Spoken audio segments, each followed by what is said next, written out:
I ran into this last week. Here's what fixed it from me. If you're looking to stay updated on your Coinbase account, activating notifications is a great way to keep track of your transactions and market changes. Here is how to do it step by step. Step 1. Open the Coinbase app. Launch the Coinbase app on your mobile device.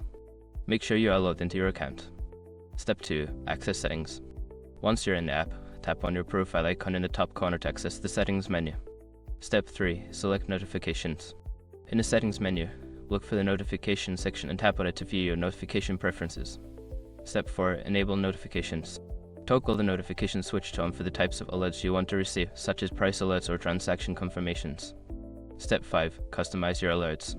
You can further customize your alerts by selecting specific cryptocurrencies or setting thresholds for price changes.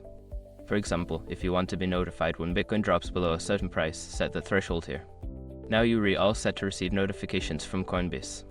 This will help you stay informed about your investments and any important account activity. If you have any questions, feel free to ask.